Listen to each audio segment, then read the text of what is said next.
Alhamdulillah. Salatu wassalamu ala Rasulillah wa ala alihi wa sahbihi wa man tabi'ahum bi ihsanin ila yaumiddin. Asyhadu an la ilaha illallah wahdahu la syarikalah ta'ziman li sya'nih wa asyhadu anna Muhammadan abduhu wa rasuluh adai ala ridwani. Alhamdulillah. Ikhwatufillah, pada sore hari ini kita bisa bertemu kembali di dalam majelis yang seperti biasa di waktu Ashar ini, di hari Rabu yang ketiga, yang kita akan membahas perihal doa-doa. Ada sebuah lanjutan bagaimana di sini doa yang akan diutarakan itu adalah doanya Nabi Syuaib, ya. Yang kita tahu bahwa Nabi Syuaib punya kaum, ya. Apa itu namanya? Madyan. Madyan gitu, ya. Itu kaumnya Nabi Syuaib, ya, bangsa Madyan. Dan Nabi Syuaib pernah berdoa, Rabbana ftah bainana wa baina qaumina bil haqqi wa anta khairul fatihin. Ya Rabb kami, bukalah urusan antara kami dan kaum kami dengan hak, dan Engkaulah sebaik-baik pembuka. Surah Al-A'raf ayat 89.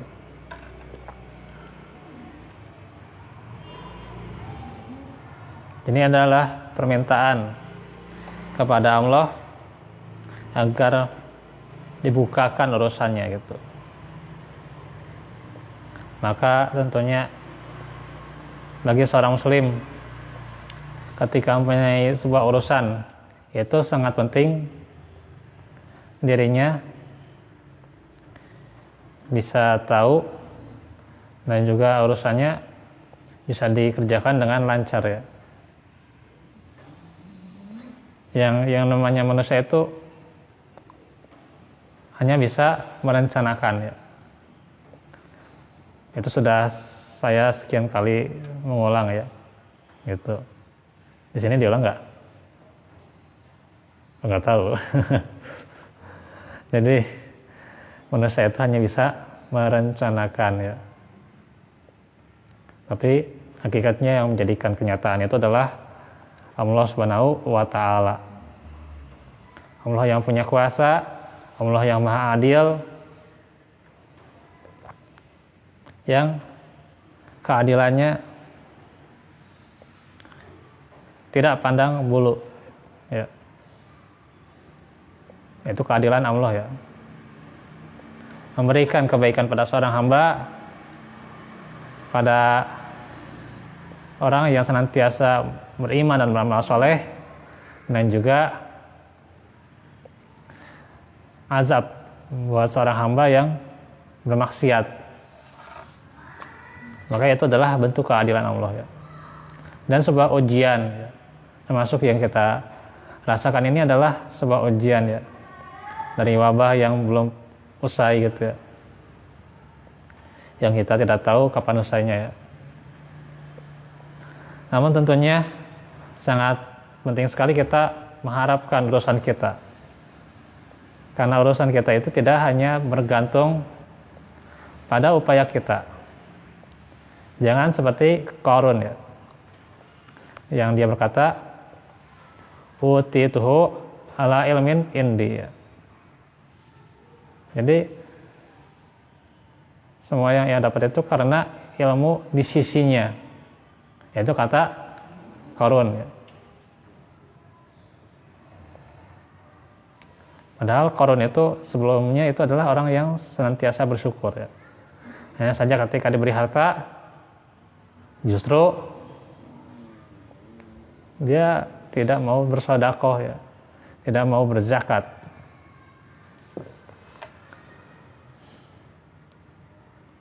Maka urusan dia ya bagaimana azab untuknya itu ya. Itu keadilan Allah juga ya. Panjang kalau kita membahas yang namanya keadilan Allah ya. Tapi kita akan membahas doa ini ya.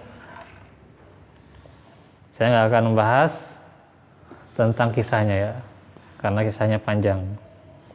Hanya yang saya ambil dari tafsir Syekh Abdurrahman bin Nasir As-Sa'di ya.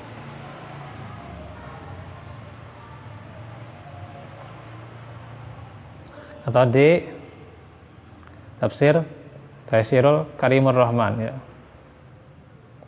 Fi tafsiril Kalamil Mannan itu ya. Tafsirnya sangat terkenal itu ya. Dan sering dibaca gitu ya oleh kita. Khususnya kalau membaca tafsir Al-Muyassar atau tafsir Hidayatul Insan, itu sebenarnya sama rujukannya ya. Hampir sama.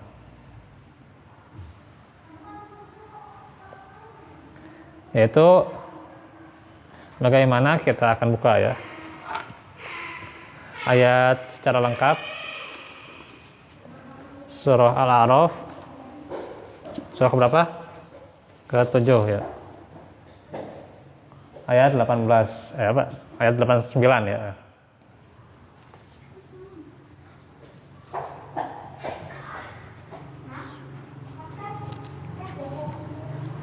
Ayat 89 ya.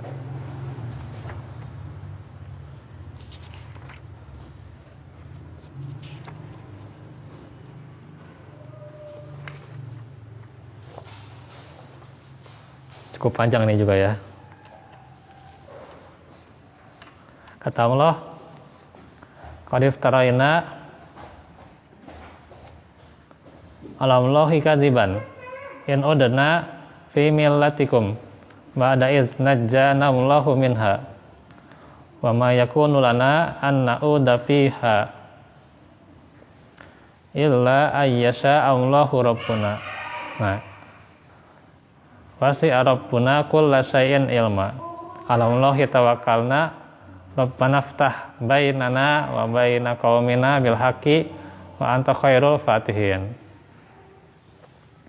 Sungguh kami telah mengadakan kebohongan yang besar terhadap Allah.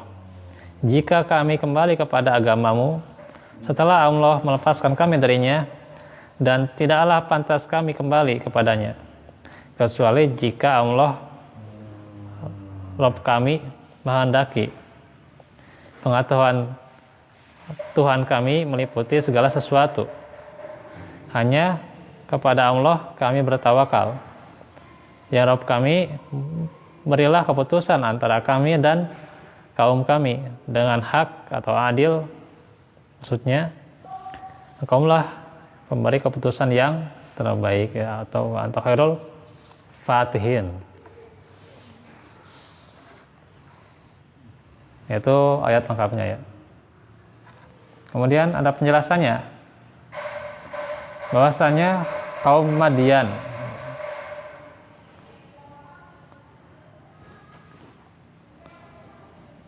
orang-orang yang senantiasa menyombongkan diri ya.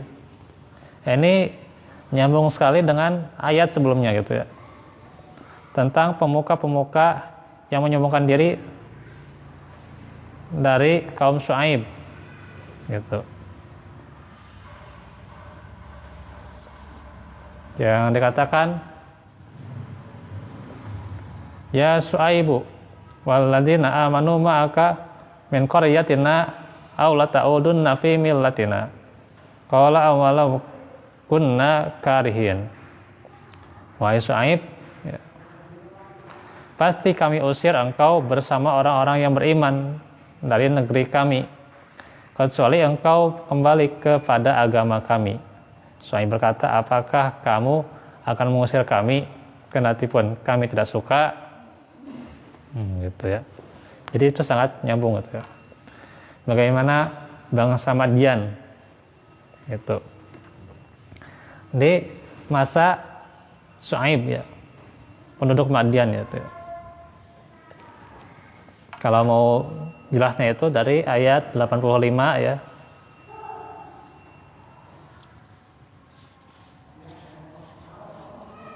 Kemudian sampai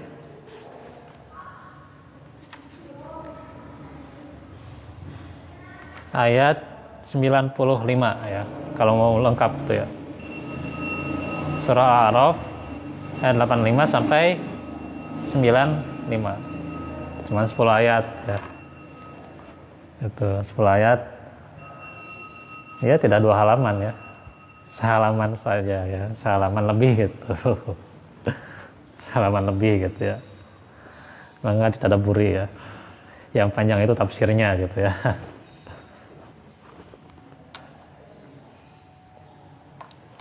Oke, silakan dibaca aja ya.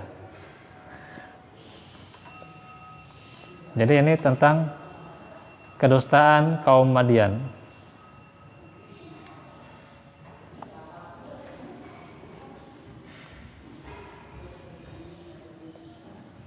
Dikatakan dalam tafsir Syekh Abdul Rahman bin Nasir As-Sa'di ya,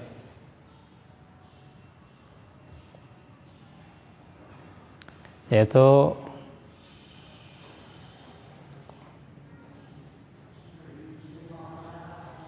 tentang ayat ini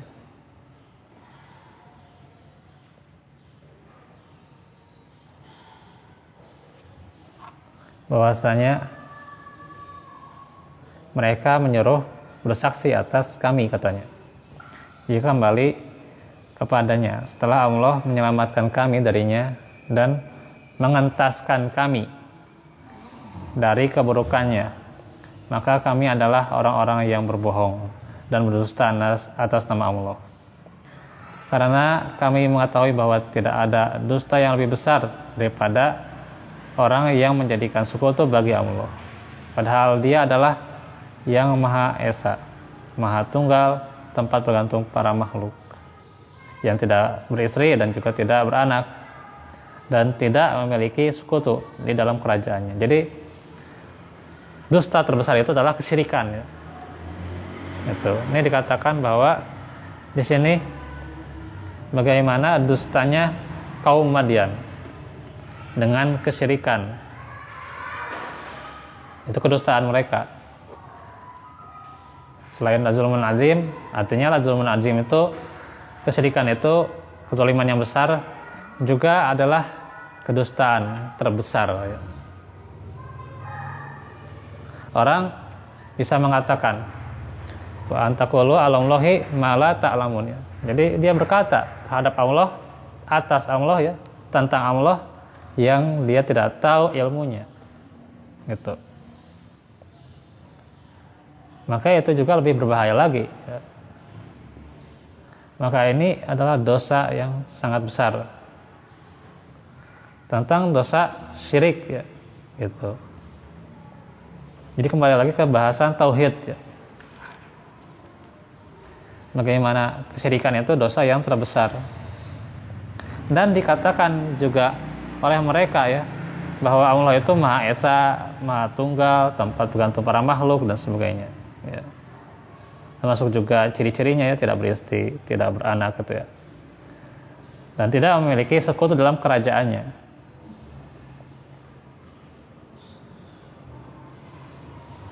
Tapi mereka mengatakan, dan tidaklah patut kami kembali padanya, yakni tidak mungkin orang-orang seperti kami kembali lagi padanya, ini mustahil. Itu Syuaib membuat mereka tidak lagi berharap darinya untuk mengikuti mereka dari beberapa segi. Dari segi bahwa dia dan orang-orang yang beriman bersamanya membenci dan tidak menyukai kesyirikan yang dipegang oleh kaumnya gitu. Jadi bagaimana orang-orang yang beriman yang mengikuti Syuaib, mereka itu benci kesyirikan gitu ya. Bahkan dikatakan di sini ya, bagaimana dosa yang besar ya, yang mereka tidak mau gitu ya. Tapi di kita kadang kesyirikan itu bukan dibenci, malah didekati gitu ya. Gitu. Sekarang ada apa itu tanggal 25 ya. Gitu. Tanggal 25 Desember gitu ya. Nah, itu ada apa itu ya 25 Desember gitu ya. Kemudian nantinya ada tahun baru gitu ya. Sudah dijelaskan bahwa orang yang ibadur rahman itu la yashhadun az-zur ya, tidak ikut-ikutan. Gitu. Banyaklah itu ya bagaimana dari kaum bapaknya Ibrahim juga itu ya. Itu kan mengadakan perayaan-perayaan ya. Ibrahim saat itu diajak gitu ya. Tapi beliau berkata, qala inni sakim ya. Aku sakit ya. Sambil menjatuhkan diri waktu itu Ibrahim ya. Kebayang gitu ya. Sebenarnya itu cuma pura-pura sebenarnya. Kalau kata Ibrahim. Tapi kalau misalnya itu dikatakan itu adalah berbohong ya. Karena kan Ibrahim mengakui 3 kali berbohong gitu ya.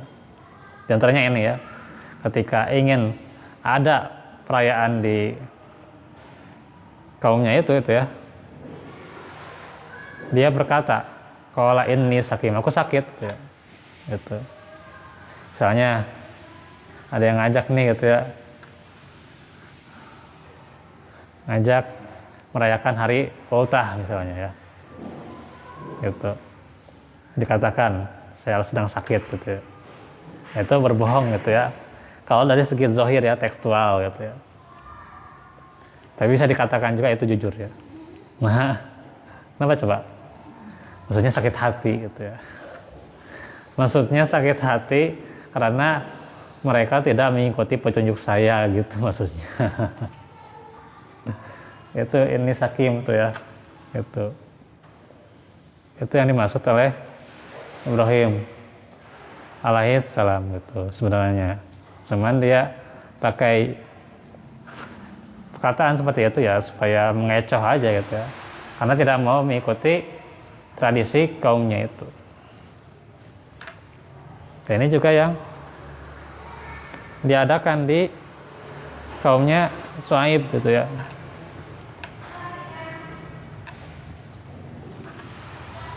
Itu sehingga mereka tidak suka kesyirikan. Kadang di kita misalnya ada ganti rumah gitu ya, ke rumah baru kita sembelih gitu ya hewan. Nah itu gimana itu? Senang atau tidak pada kesyirikan? Nah itu ya. Kemudian banyak lagi ya. Ketika peresmian jembatan ya, peresmian toko, sembelih hewan gitu ya. Untuk apa itu coba? Nah itu. Kemudian juga yang terkadang ketika adanya sesajen-sesajen gitu kan. Jadi di kita malah mendekati yang namanya kesyirikan ini ya. Padahal kaum dahulu itu yang beriman itu ya tidak menyukai yang namanya kesyirikan. Gitu ya.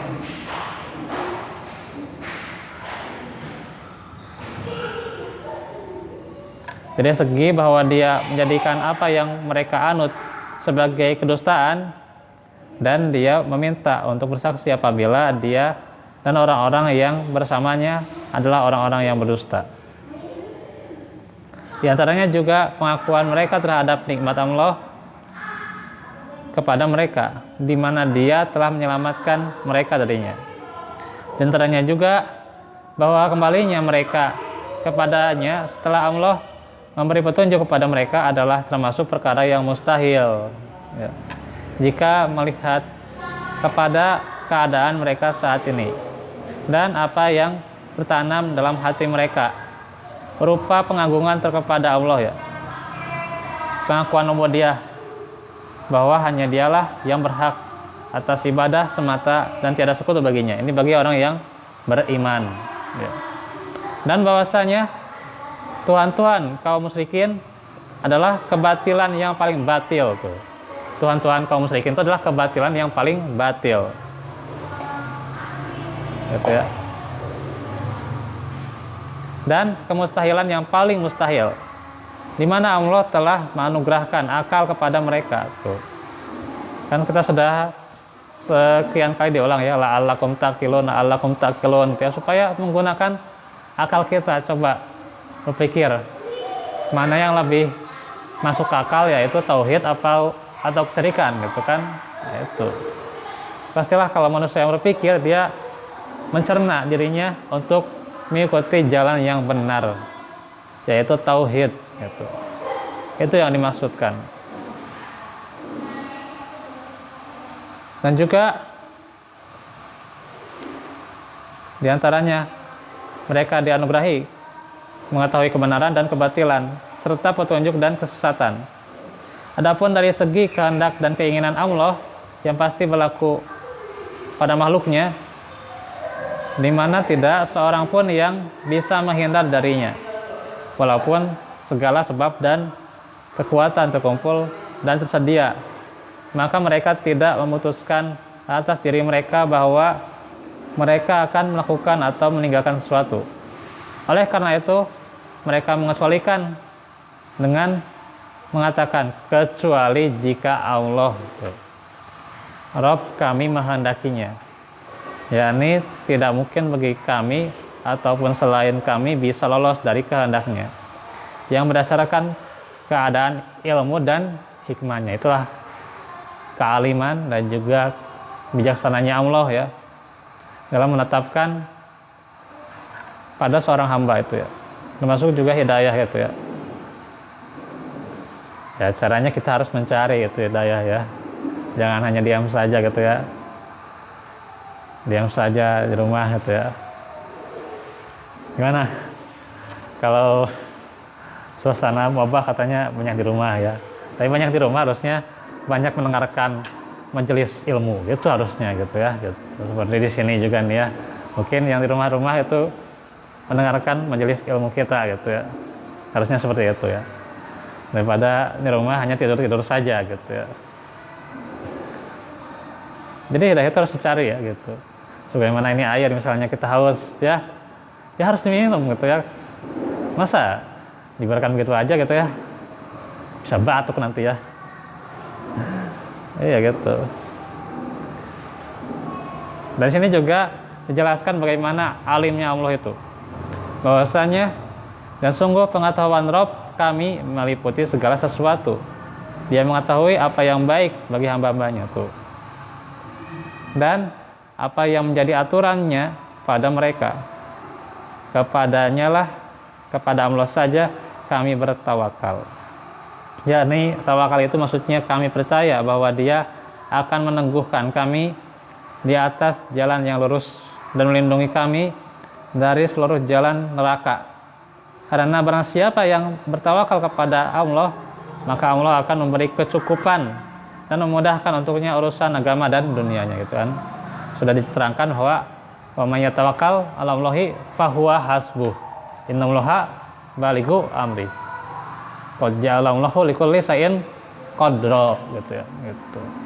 Panjang tuh ya. Jadi kan jelas ya, fahuwa hasbuh, dia akan dicukupi gitu ya. Sesungguhnya Allah yang menyampaikan urusannya gitu. Dan menjadikan, sesungguhnya Dia menjadikan setiap segala sesuatu itu sesuai dengan takdirnya gitu. Karena itu beruntunglah orang-orang yang bertawakal. Tawakal itu katanya harus usaha dulu baru bertawakal. Padahal tawakal itu adalah harus sampai meninggal gitu ya. Dari kita balik gitu ya sampai meninggal itu tawakal gitu. Harus kita terapkan tawakal itu. Kita diajarkan gitu ya untuk senantiasa berserah diri kepada Allah gitu ya. Kita diajarkan sholat misalnya, ketika kita dini gitu ya, diajarkan sholat, diajarkan berdoa, maka kita juga diajarkan bertawakal gitu ya. Itu yang sering dilupakan tuh ya. Kemudian kita terapkan ketika kita dewasa sampai ketika meninggal. Itu kan harusnya seperti itu ya. Jadi kebanyakan usaha dulu baru bertawakal gitu ya. Itu salah itu ya. Ya, itu ilmu dari mana gitu sebenarnya kan. Tapi tawakal itu tidak menafikan usaha gitu maksudnya gitu. Ya. Asma tawakalnya. Tawakal kayak gitu, tidak mencari nafkah ya sama saja dengan bohong gitu ya gitu. Gitu. Asma tawakal ke tamaku mangke lah gitulah. Rezeki mah itu juga sama saja gitu ya. Harus ada usaha gitu ya. Sedikit lagi nih ya. Ini baterainya mau habis nih ya. Kemudian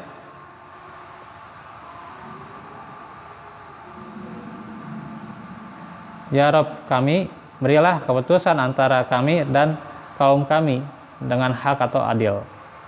Yakni tolonglah orang yang dizolimi dan pemilik hak atas orang-orang yang zolim, penentang kebenaran. Dan kaulah pemberi keputusan yang sebaik-baiknya. Yaitu keputusannya kepada hamba-hambanya, yaitu khairul fatihin ya, disebutnya. Ada dua macam ya, diantaranya keputusan ilmu ya. Keputusan ilmu itu adalah dengan menjelaskan kebenaran dan kebatilan serta petunjuk dan kesesatan. Dan siapa yang tegak lurus di atas jalan dan siapa yang membelok darinya. Jadi ini ujian gitu ya. Kalau dari segi ilmu gitu. Jadi yang namanya ujian itu akan terlihat gitu ya. Mana orang yang benar, mana orang-orang yang berdusta gitu ya. Gitu. Mana orang-orang yang jujur, mana yang kazibin gitu ya, yang berdusta. Ini kan diterangkan yang alamlohi kadziban gitu kan. Kedustaan kebanyakan kaum Madian ya. Adapun yang kedua adalah keputusannya dengan pembalasan dan hukuman kepada orang-orang yang zalim serta keselamatan dan kemuliaan bagi orang-orang yang solih. Maka mereka memohon kepada Allah keputusan di antara mereka dengan kaumnya dengan benar dan adil, dan supaya dia menunjukkan ayat-ayat dan pelajaran-pelajarannya yang menjadi keputusan bagi kedua belah pihak. Itulah bagaimana keadilan Allah itu ya. Artinya ketika dipandang hal itu baik, maka kita harus mengamalkan ya. Tentunya dengan pandangan Quran dan Sunnah, bukan hanya pandangan budaya, kebiasaan, adat dan sebagainya gitu ya. Pandangannya adalah Quran dan Sunnah. Kalau mau kita diridhoi gitu ya gitu. Terus ada juga bagaimana tidak boleh memandang atas kebiasaan semata, karena ya kebiasaan itu ya manusia itu beda-beda gitu ya gitu. Beda-beda atas kelebihan dan kekurangannya, dan pasti tiap mereka bagaimana memperhitungkan mana yang baik bagi mereka gitu ya. Dan ukurannya yang benar itu adalah menurut Quran dan Sunnah gitu ya gitu. Jangan menurut yang tidak sesuai dengan Quran dan Sunnah gitu. Maka ini doa itu minta keteguhan ya, pada petunjuk yang benar dan juga kemudahan atas urusan kita, dan tentunya kita bisa mengamalkan doa ini ya, dan kita hafalkan di setiap hari kita ya. Nah itu saja dahulu untuk pembahasan sore hari ini ya. Insya Allah hari Selasa ya kita lanjut lagi Hiyatul Thalibil Ilmi ya. Walafu minkum barakallahu fikum. Rabbana atina fid dunya hasanah wa fil akhirati hasanah wa qina azabannar. Rabbana atina min ladunka rahmah wa hayyi lana min amrina rasyada. Aku lakum lihada wa astaghfirullah li wa lakum. Walhamdulillahirabbil alamin. Subhanakallahumma bihamdika asyhadu an la ilaha illa anta astaghfiruka wa atubu ilaik. Wa akhiru da'wana alhamdulillahirabbil alamin. Assalamualaikum warahmatullahi wabarakatuh.